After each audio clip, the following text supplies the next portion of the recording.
This is Where We Live from Connecticut Public Radio. I'm Catherine Shen. Elizabeth Gilbert has never shied away from vulnerability. The Connecticut native and best-selling author is known for her honest, deeply personal storytelling. Her latest book is no exception. Gilbert's new memoir, All the Way to the River, reflects on love, addiction, grief, and what it means to live fully, even in the face of loss. It's an intimate portrait of her life with her late partner, Rayya Elias, and the journey that changed her forever. She's the author of the international bestseller Eat, Pray, Love, which has been translated into over 30 languages and sold over 12 million copies worldwide. Gilbert has also published many other books, including Big Magic, Creative Living Beyond Fear, The Signature of All Things, and City of Girls. This hour, she joins us to share what she's learned about friendship, love, and a little thing called Earth School. Elizabeth, it's wonderful to have you with us today. Hi, Catherine. I'm very happy to be with you today. Thanks for that lovely intro. Well, of course, you gave me the materials to work with, so it's really me thanking you here.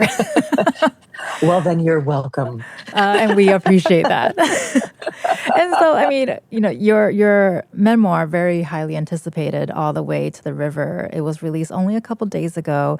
And of course, we're here to talk about the book. But first, we'd love to get an idea. How are you feeling at this moment? Does releasing a book feel as thrilling still with your experience, or is it also as nerve-wracking as it did in your early days? No, it doesn't feel nerve-wracking or thrilling. And I actually think that's great. I think that's great for me because thrill and nerve-wrackedom are a sort of opposite sides Right. of an overstimulated nervous system, response. And both of those feelings are kind of exhausting.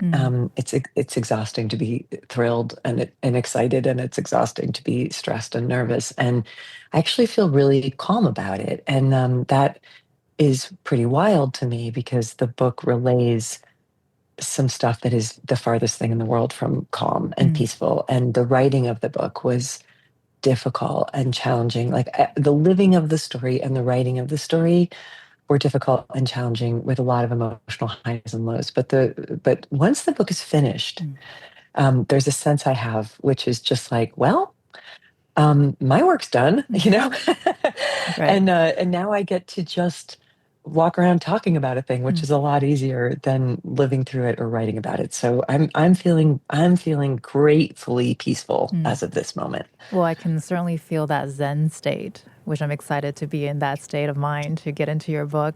And I mentioned it in the intro because I think there's a fun fact that not everyone may know is you were born here in Connecticut and you'll be back here in your home state for an event at the Warner Theater in Torrington on September 19th. What comes to mind when you return to this state? Does it feel like homecoming or visiting an old chapter of your life? Does it change with each visit? Or it could be the That same. is that's such a good question. When I say I'm going home, I mean Connecticut, and what I picture is my parents' Christmas tree farm where I was raised in Litchfield, which they still astonishingly have into their 80s.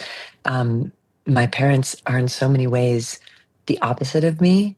They're people who are very grounded in agricultural cycles and very rooted in place.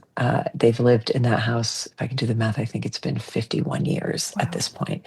And I've probably lived in 50 places in the last 20 years. And don't show any signs of fully settling down ever. So, but they don't change. My parents don't change. Their land doesn't change. Their rhythms don't change. The woods where I grew up don't change.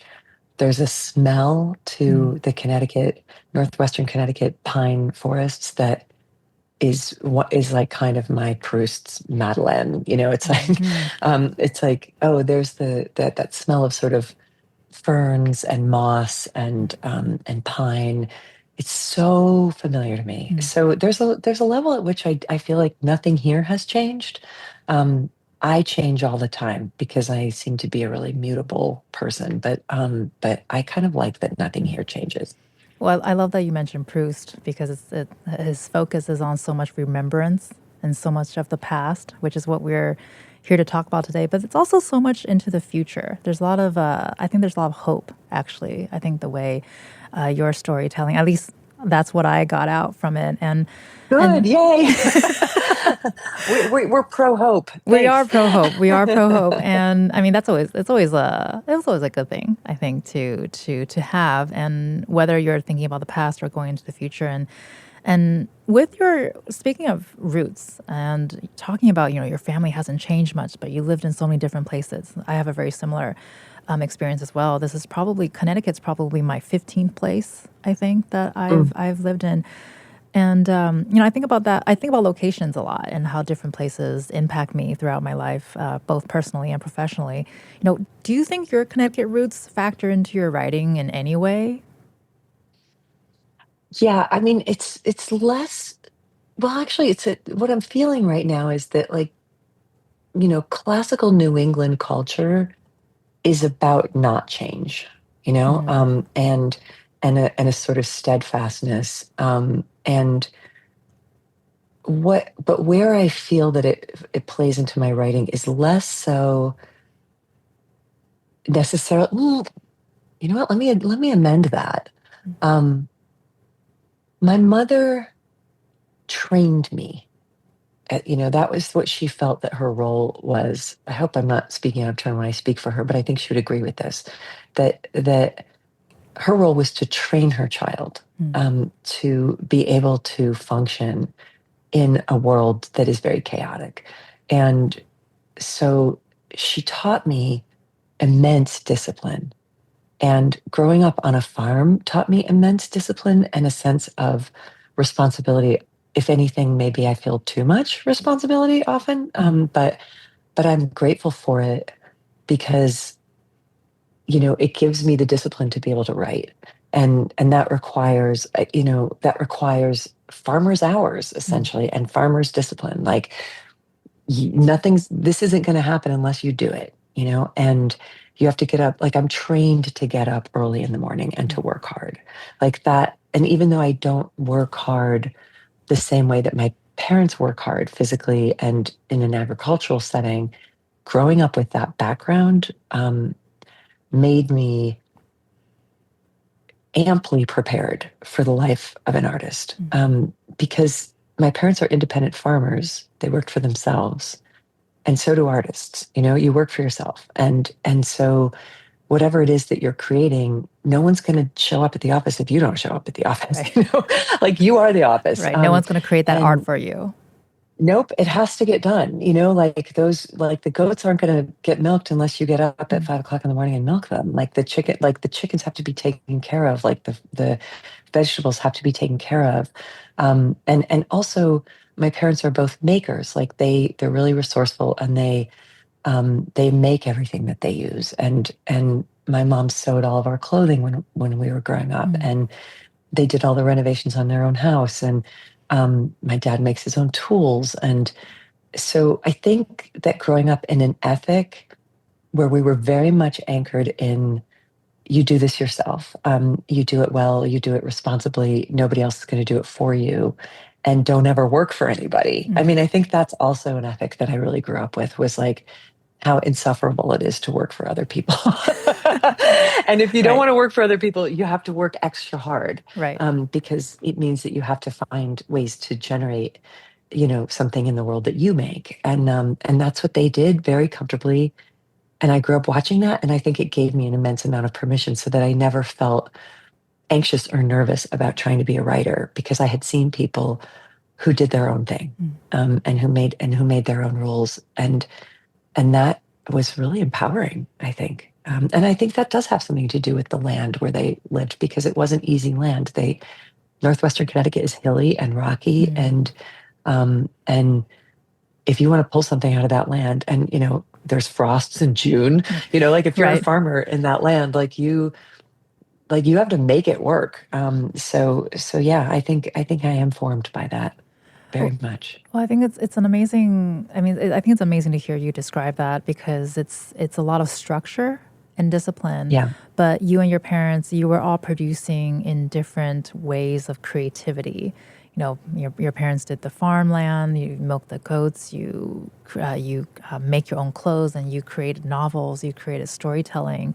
And for a land of steady habits, I think you have a lot of those steady habits, but you also went beyond because you left, you went and lived your own life. And I wonder how much of that helped you or not carry the weight that you've been carrying, especially with the themes in your memoir, which is what we're here to talk about today, is All the Way to the River. It has a lot of themes that interconnect. You've got grief, you talk about longing, you talk about addiction, friendship.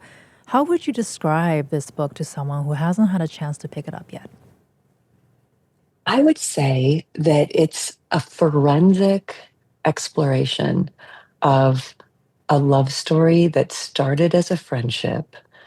This was my best friend, Rayya Elias. And over the course of almost 20 years of knowing each other, we moved through these cycles of different different levels of relationship. We started as hairdresser and client, and then we Mm-hmm. became social friends, and then we became closer friends, and then we became neighbors, and then we became, muse and artist in both directions. We were deeply inspired by each other, and then we became what I can only call each other's person.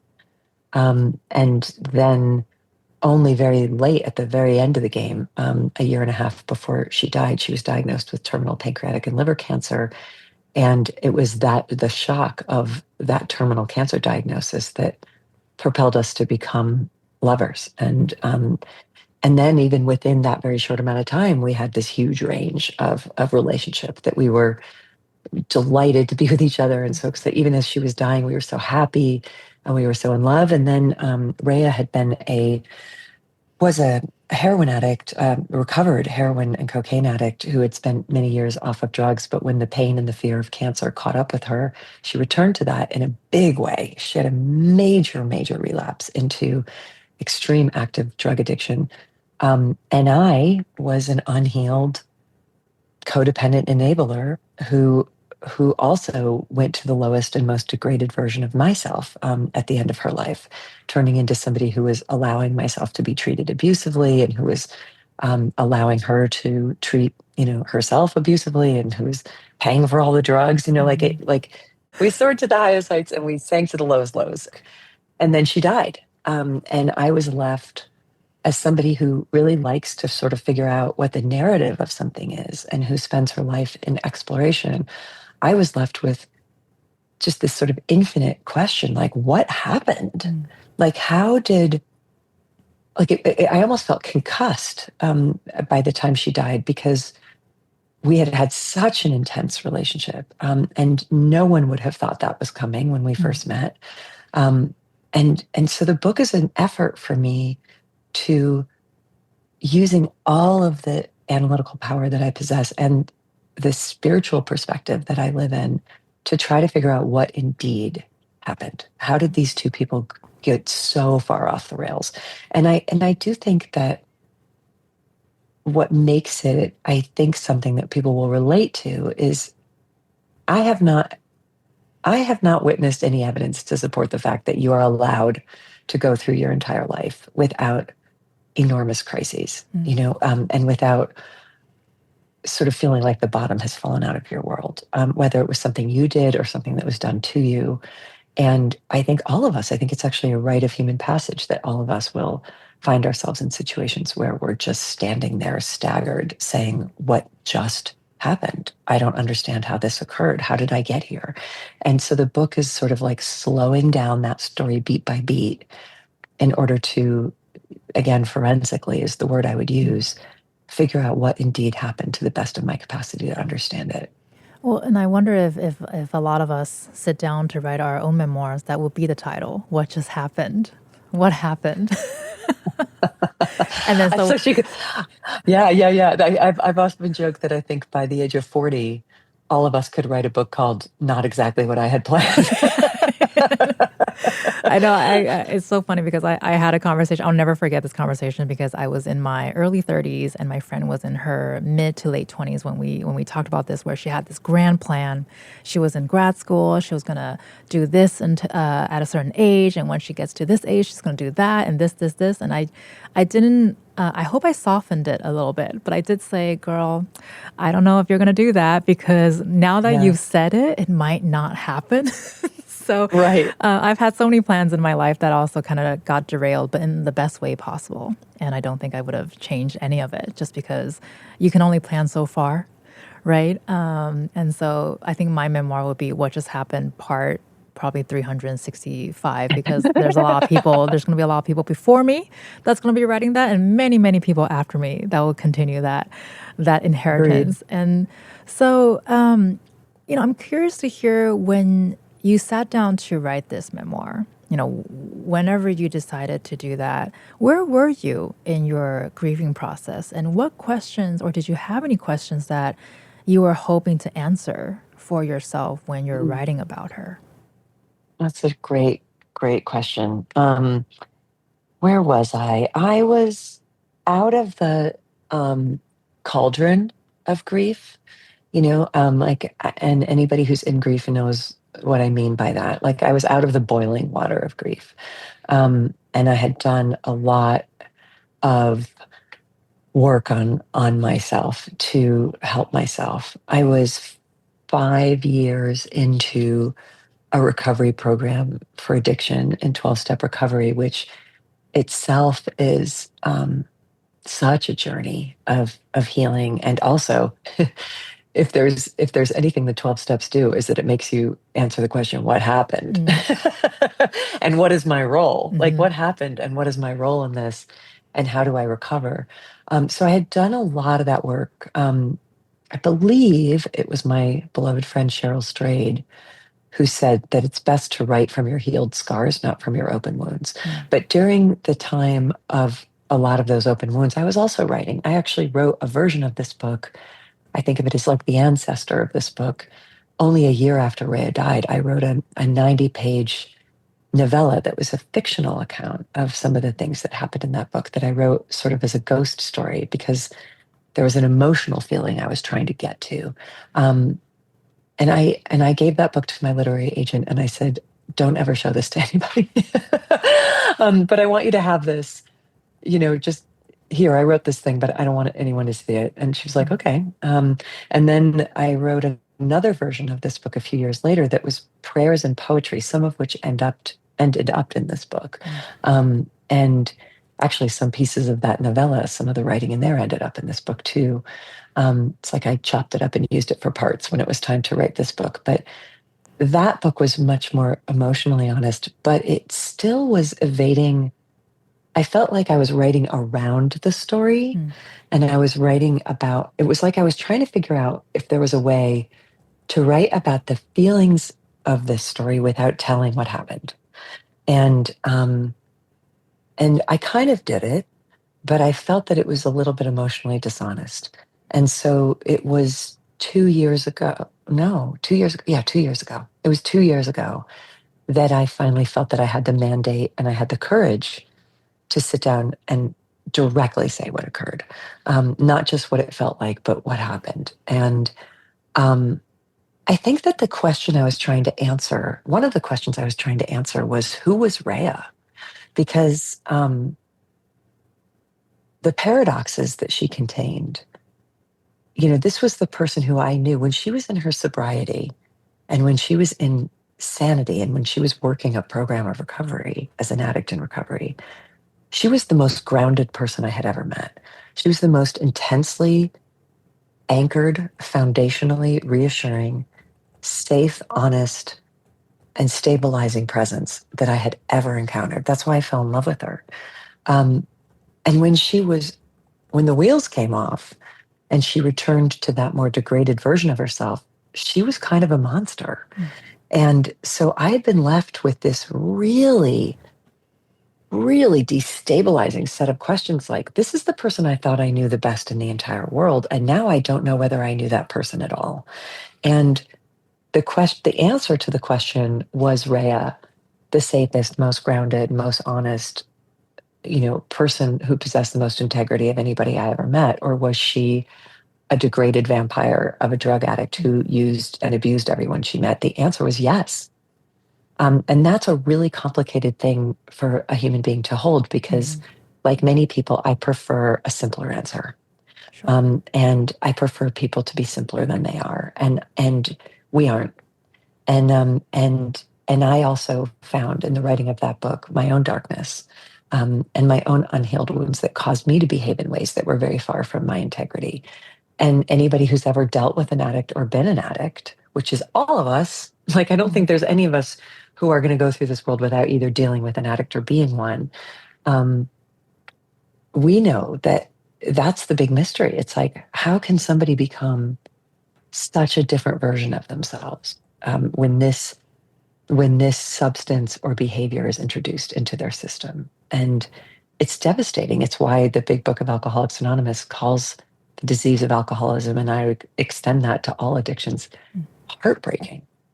It's heartbreaking because it's a disease of the spirit. You're watching somebody become a very degraded version of themselves, which often causes us to become degraded versions of ourselves. I think one of the things that really jumped out to me is the honesty in the novel and or in the book, and recognizing that we are all very complicated and nothing is black and white, and we are going to continue answering the question, hopefully, who is Rayya, after we come back from a quick break. Our guest today is international best-selling author and Connecticut native Elizabeth Gilbert. Her new memoir, All the Way to the River, is available now, and she'll be appearing at the Warner Theater in Torrington on September 19th. After the break, we talk Earth School, addiction, and why we love the way we love. Stick with us.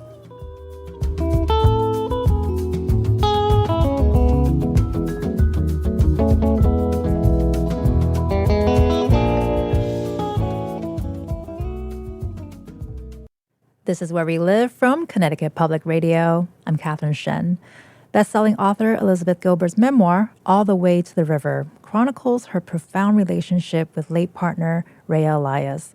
Gilbert is a Connecticut native and joins us today. So, Liz, we kind of ended the last segment talking about Rayya, answering some questions and going deep. And I think we're often drawn to people who have traits that we ourselves wish we possessed or are better at. Did that factor into your relationship with Rayya? I know you touched on a little bit earlier. What do you think she possessed that maybe you wanted more, or vice versa? Oh, absolutely. I mean, this was what drew us because we were so dissimilar in so many ways. I'm like a nerd and an academic, and and a perennial, constantly trying to be a good girl, a people pleaser, obedient, fearful of people. And Rayya was apparently, and I found out that she had deep hidden fears, but she presented as pretty close to fearless. And the thing that she was, she was a recovered drug addict. She was a rock star. She was a musician. She'd been raised in Detroit and kind of forged on the Lower East Side of New York City. She was tough. She'd been in jail. She'd been living on the streets.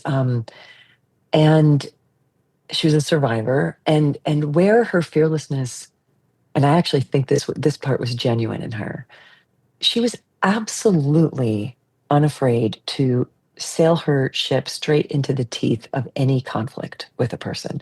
And she was absolutely unafraid of the truth. And so if there was an issue going on between her and another human being, she would just directly go right into the middle of it. She would just walk into the arena with anyone and be like, all right, dude, what's up? I'm feeling an energy shift. I can tell you're pissed at me. Tell me what I did. Let's talk about this. Let's bring it out in the open. And that's the scariest thing in the entire world for me. The scariest possible thing in the entire world for me is that. And she did it unblinkingly and unwaveringly. And I admired that so much. And she was sort of a teacher for me in that over the years. I would watch her in these interactions with people that just looked terrifying to me. And I don't think her pulse ever even raised in those conversations. And when she said to you, tell me the truth, I would rather hear the truth. I know what it is than not. She meant it. And I don't know many people who really mean it when they say that. She really meant it. And she used to say, the truth has legs. It's the only thing that's going to be left standing in the room when all the nonsense and all the chaos and all the distractions have blown up. So since we're going to end up there, let's start with it. Like, just lay it on the table. I found that just astonishing. It's not how I've ever operated in the world. And what she saw in me that she had so much trouble with and felt so much fear around was that I'm kind of close to fearless creatively. There's a level at which I will attempt anything. I'll make art. I'll write poetry. I'll try to write music. I'll make books. I'll put anything out there in the world. I'm super free as a creator, and a lot of that is due to the way that I was raised, watching people be very free that way. And she didn't have that. She was deeply insecure as an artist and terrified of being seen and terrified of being exposed as not good enough. And so I coached her through a lot of that. I wrote my entire book, Big Magic, for her. The book is dedicated to Rayya, and because I wanted to sort of teach her, like, there's a way to create without fear, and she wanted to teach me there's a way to interact with people without fear. So that was when we were both firing on all cylinders. When we were both at the, everyone's got things in life that are easy for them, and everything's got things in life that are difficult for them. And when we were both in our ease, we had so much to offer the other person. And that was what our love story was based on. Well, it also sounds like there's a lot of truth and honesty in different ways throughout your relationship. And just by what you have described, what she was able to teach you or show you is to get to the truth, because she doesn't want that to linger. And I know you mentioned in your own storytelling that truth is a place for safety, or seeing truth as a place for safety. Is that something that she helps you get to? Because I think we also don't often hear truth being a safe space, just from the perspective of truth is hard oftentimes. It's the only safe space. And she did teach me that. And then I've had a lot of learning about that in the years since she died, that I found my own way to. And that has come in my own experience through, I'll just share that there's a repetition pattern that I've had in my life where I start to become very unraveled in a relationship with somebody. And I become more and more anxious and more disturbed. Typically, my way of dealing with that is to just continue to people please my way into total oblivion. Like, there's something that's not right about this relationship, but I'm just going to double down on, you know, mothering, martyring, managing, manipulating, like everything that I have to do. Like, that's how I was. That's how I came up. That's how I was trained to handle people. But I'm getting farther and farther away from myself in that relationship. And then I get to this point where I feel like I'm going to die. And I think it's probably because I've drifted so very far from truth. And those moments, what always happens, but only 100% of the time, is that I suddenly reach a fork in the road where it's like, this is killing me, or I just have to tell the truth. And then when I tell the truth, my safety returns. And often those truths are so scary, and it's the last thing I want to do. Like, the last thing I want to do is open up my mouth and say the thing. But once I say the thing, safety has been restored. And I also have come to learn that the sooner I can get to that with another person, it's actually safer for them too. My friend, the scholar Martha Beck, has wrote a whole book about integrity, and in that book she said that when you tell the truth to somebody, you restore them to reality as well. You're giving them their reality back. And so she believes there's no such thing as an unkind truth, because it offers somebody the opportunity to be restored to reality. And reality is my friend, ultimately.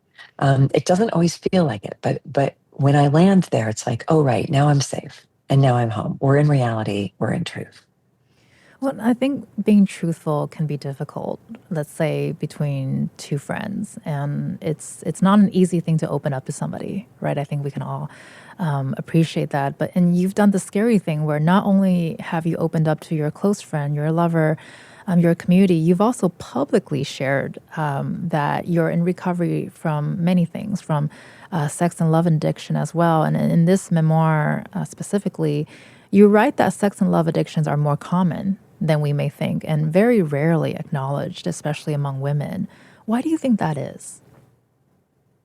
So I had heard of sex addiction, but I thought of it as um, a series of what I would have pictured that as being would be a series of compulsive behaviors. Typically, I would associate it with men, Mm-hmm. and I would associate it with pornography addiction or a compulsive use of sex workers, massage parlors. Um, like I think that's what I would have associated sex addiction with, or a compulsive promiscuity that's just completely off the rails of like thousands and thousands of partners or something. Mm-hmm. And so I wouldn't, so I think the reason I didn't know to identify myself that way is because that didn't feel like my story. My story has been that from a very early age, and I would say I did this uninterruptedly for 35 years, starting around the age of 14. I would latch into another person, like latch into a partner with the hope that they were going to save me. And I would exchange sex for a sense of security that I could not generate within myself. And because that never works, I mean, like all addictions, the really cunning, baffling, and powerful is the big book of AA it says about addiction. But the really insidious thing about addiction is that nobody would do this stuff if it didn't work. You know what I mean? Like you're trying to numb yourself. You're trying to be able to survive your pain. You're using whatever it is you're using to get out of pain, and it works. So latching myself into somebody, becoming obsessed with somebody, becoming infatuated with somebody, changing and shapeshifting myself into whatever I had to change and shapeshift myself into in order to earn their, what we call in the rooms of recovery, love, attention, validation, and acceptance, right? That was what my job in the world was to become whatever I needed to become so that you would give me love, attention, validation, and acceptance because I had no sense of that in myself. And so sex became something that I manipulated and used in order to do that. And I think a lot of people do that. And I think a lot of women do that because it's the only way to get to that feeling of security or to control somebody in order to make them love you, right? That's the idea. Such a innocent concept for something that becomes so sordid. And Right. then I would just, because it doesn't last, that high doesn't last, that because those relationships would change, then I would just go find someone else. And then I would find someone else. And then I would find someone else. And then I would find someone else. And I only did that about 40 or 50 times, and and when a friend of mine who was in 12-step recovery for alcohol addiction finally sat me down after watching me do that she had been in my life for 20 years and said, I keep seeing you hurt yourself in this way. And this looks a lot like sex and love addiction. And there's a room for that. That's when my life began to change, when I was able to apply the 12-step model to these behaviors, what's called behavioral addictions or process addictions. I'm in all the relationship programs in the 12-step empire, like the Al-Anon program that helps you deal with people who are addicts, and Codependence Anonymous, and ACA, and like I'm in all of them because I need them all, because relationships are where I suffer, and relationships are where I get lost, and relationships are where I check out of taking responsibility for myself. Well, I think you answered part of this question, but would love to just get more thoughts on it just because it is a very complicated situation. And no substance addiction, no matter what the substance is simple, or there's no straight path. And I think you have connected this to that fundamental human need to feel loved. Do you think the need to feel good is something, because it's something that you wrote, that Rayya has swore that all she wanted to be was good? And you also talked about how using women as an example, that women are usually groomed by society to want to be the chosen one, right? Like to be chosen for love or for whatever that need is at the time. And and you mentioned substances like alcohol. That's something that you can remove with a lot of work, but it's something that you can remove from your life. But love and human connection are essential things that I think we can't really live without them. So how do you navigate that tension? And with that in mind, what does recovery look like for you? So I'll first say that you can have love and human connection without having sex and romance. So I think one thing that happens is that people have conflated, when we talk about love, we're only talking about this one aspect of love. And our culture glorifies that as the especially for women, as the highest love and the highest attainment without which you will never be okay. And that's not true. There are lots of other different kinds of love. There's family love, and there's agape, and there's love of your friends and fellows, and there's community. Um, there's love of yourself. There's love of your higher power. There's love of life itself. There's all these other expressions of love, and I do believe that we can't live without love. But I don't believe that people cannot live without sex and romance. That's a choice you can make. You can make a decision to say, do I want to expand the heart field of love into sex and romance, or do I want to express love in these other ways? How do I want to belong?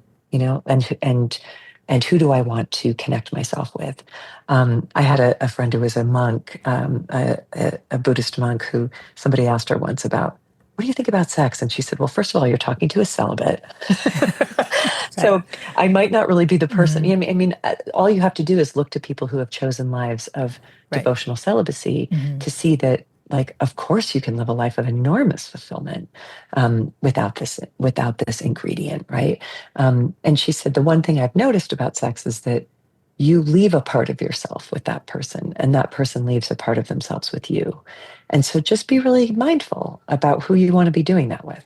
How much of yourself do you want to leave behind in somebody's essence, and how much of them do you want to have with you forever? Like, just be mindful. And I was never particularly mindful about that. So recovery looks like different things to different people. For me, what recovery looks like is not, my goal is no longer to have a healthy and satisfying sexual and romantic relationship with somebody. That was my goal my entire life. My goal is to have a healthy and satisfying relationship with myself, with my higher power, with everyone around me, and with the world at large, and with my own existence, right? I want to be in good and healthy relationship with all of those things. As for now, that longing has left me. That I don't, nothing about that feels attractive to me today, just for today. And the deep connection that I've finally been able to anchor myself in with myself and with my own life is so sacred and precious and satisfying that if somebody were to move into my house, for instance, at this point, it would feel like a home invasion. Like, really, I would be like, why are you here? Like, why are you interrupting my beautiful routines and my rituals, and my sacredness and my freedom? The freedom that I have found to move through the world without having to ask anybody's permission, the freedom that I found to be able to be, I think, the truest version of myself that I've ever been, because I'm not shape-shifting for somebody. So if the day should arise when that changes, or when I feel called to be in a more intimate relationship, also my friendships have blossomed. I think, like many women, I poured all of my love and attention into my romantic partner and kind of neglected my beautiful female friendships, that some of which I've had for decades, and I would only see that person once a year, And now I'm like, wait, you were here the whole time and I was totally ignoring you, and you're amazing. So everything in my life has bloomed because I've now no longer centered sexual and romantic love as the most important thing. It's much at the periphery of my consciousness at this point. And so everything else has blossomed. So if that should change, I have a sponsor. I work a program, I have what's called a sober dating plan, which is for me, this 4-page document that is like best practices for Liz that prevents Liz from abandoning herself into another person. Restrictions, rules, boundaries, all things I never had before in my entire life. One of the things on my sober dating plan is no week-long first dates, right? It's like I'm not going to meet you and then we're going to run away together a week later. Like there's a lot of things that I've worked with my sponsor and my fellows in my program to create that will hopefully keep me from my own most degraded behaviors that take me farthest away from myself and from my safety. But that day isn't today. Just for today, I'm really happy just where I am.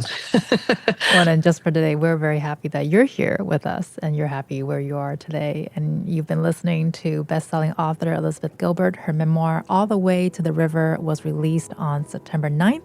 Stay with us after the break.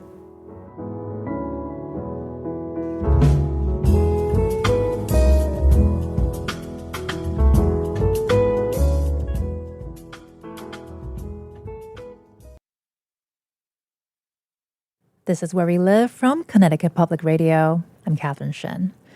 What if the love of your life suddenly became a danger to your well-being? That's one of the central questions of Elizabeth Gilbert's new memoir, All the Way to the River. Gilbert is a native of Connecticut, and she joins us this hour to discuss her journey towards healing following the death of her late partner, Rayya Elias. So Liz, I have to talk about the title of your book because I think it means so many things, but such an evocative title, All the Way to the River. What does the river represent for you in this book and in your own life? So the title comes from something that Rayya used to say. She had divided her friendships up based on the map of downtown Manhattan, using it as a sort of geographical like metaphor. And so she called her Fifth Avenue friends, who are right in the center of the map, the people that she was just professional and superficial with. And then her Fourth and Third Avenue friends were sort of like neighbors and business colleagues who she, maybe allowed to know her a little bit better, and she knew them a little bit better, but everybody was still kind of presenting their shiniest persona to the world. And then she said, you get to your Second, Third, and First Avenue friends, and these are people that you've known your whole life who really know you better, and you can let down your hair with them and be really loose and open with them. And then she's like continuing east, like you get to your Alphabet City friends, and those are the people who really know you, like the people, those phone calls in the middle of the night who call when you're having a panic attack. They let you live with them when you were going through your divorce. You went to the abortion clinic with them. You went to court with them. You like took the car keys from them when they were drinking too much. Like there's a level of real vulnerability of how you know one another. But then she said, if you're very lucky, you might have one friend for over the course of your entire life who will go with you all the way to the river. And in that case, she meant the East River. And she used to say, Liz is my all the way to the river friend. And what she meant by that was that there's not even any boundaries anymore. Like the level of intimacy is so deep and rich. And then when we found out she was dying, we started to call her Death the River. And she would say to me, I want you to walk with me all the way to the river. And I promised her that I would. And that was a very noble promise. But as I say in the book, anybody who's ever walked from Fifth Avenue to the East River in downtown New York knows that it's not always a very nice or safe walk. You go through some pretty shady areas, and then you got to cross that highway, and you've got to find the overpass, and it's like it's not. And then you get to the river, and it's the East River. It's a polluted body of water that's filled with the bodies of gangsters and sunken cars. It's and what I get to at the book is that intimacy at that level, allowing yourself to be so known. And allowing yourself to know somebody else where you know the gangsters and the cars at the bottom of their river is not for the faint of heart. And indeed, I ended up walking with Rayya all the way to the river, but there were some portions of that journey where I had to peel off in order to save myself. I was with her in the last weeks of her life, and I was with her when she died, but there were a couple months there where I had to get away because she had become a danger to me. Well, I really I really like that you did that explainer in your book, sort of as for those who may not be familiar with the area. That is, what a great metaphor for life, right? Like we were talking about earlier, where you can only plan so far. Same thing with the route. You can only plan so far, but sometimes your GPS might malfunction or decide that you're turning another way. And oftentimes it's to places that you didn't expect. And I think it feels like Rayya seems to be someone who held up a mirror for you in many ways, in many powerful ways. And in that spiritual moment you described when you felt her voice saying, let everyone find their own path. It's good for them and it's good for you. I couldn't help Mm. but think about how many readers turn to you for guidance during their own transitions. Does carrying that reputation as a source of wisdom ever feel heavy or burdensome? Or do you wonder, you know, I'm not that person, but you kind of are in some ways? Well, I hope that I'm never telling anyone how to live, Mm, um, because that's not healthy for me or for them. And I've certainly learned a lot about that coming into 12-step recovery and working with a sponsor and getting sponsees of my own, how tempting it is to, especially tempting for somebody who has codependent tendencies, right. to think that I know how you should be living, Mm, and I don't know. Um, I mean, look at the kind of chaos of my life that I've lived in as evidence of the fact that I should not be telling anybody else how to live. But what I will do, and what I will happily do, and I feel like is kind of one of the things I came here to do, is I'll live my lessons out loud, and I will share with you anything I've learned. Like anything I've learned in my own journey, I can't think of a single reason why I would withhold it. If there's anything that I've picked up that could be helpful to another person, by all means, I will put it out there into the ether. And if that ends up helping somebody, great. And my life has been so enriched um, by people who were generous enough to share their lessons publicly and to learn in public. So I think that's what I'm actually doing.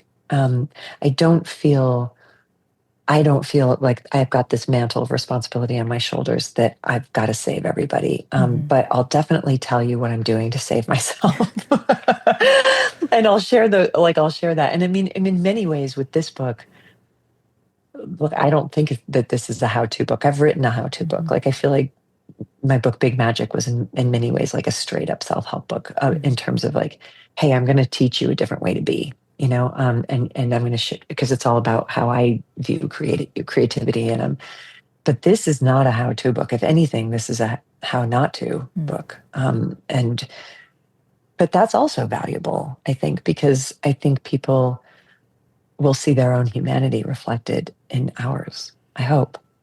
Well, and not to go into the metaphors, but it almost feels as if you're taking us, the readers, towards the river together with you.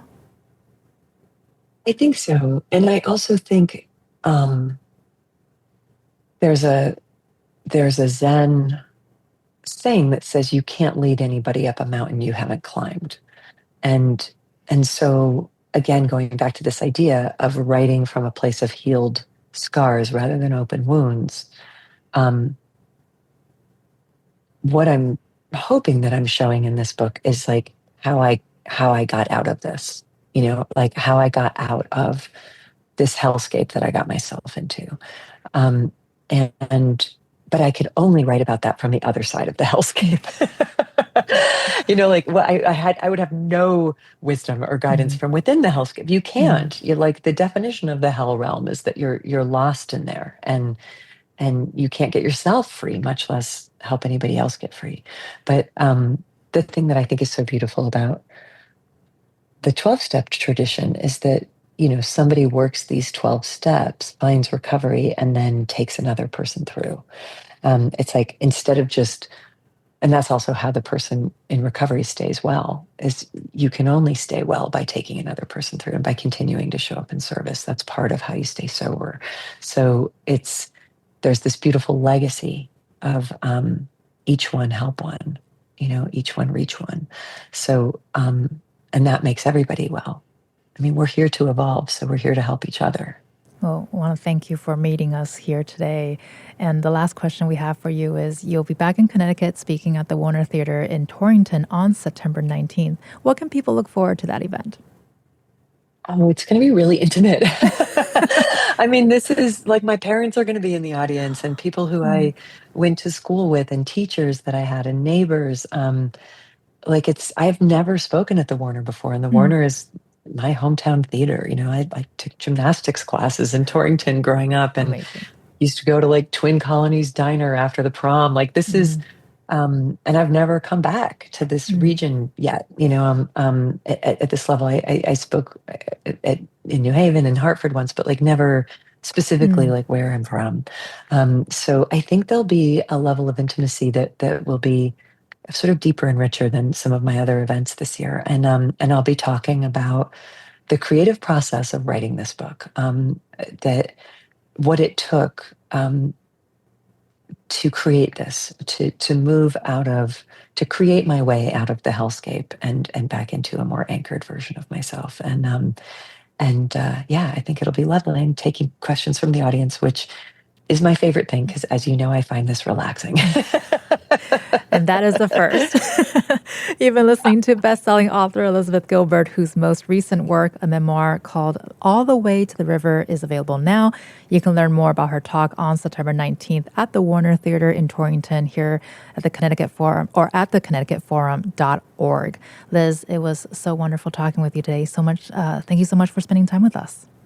Thanks, Kat. I really enjoyed this. Thanks for such a brilliant and insightful interview. I really appreciated it. Well, thank you. I'm Catherine Shen. Today's show is produced by Chloe Wynn. Our technical producer is Dylan Reyes. Download Where We Live anytime on your favorite podcast app. And thank you all so much for listening.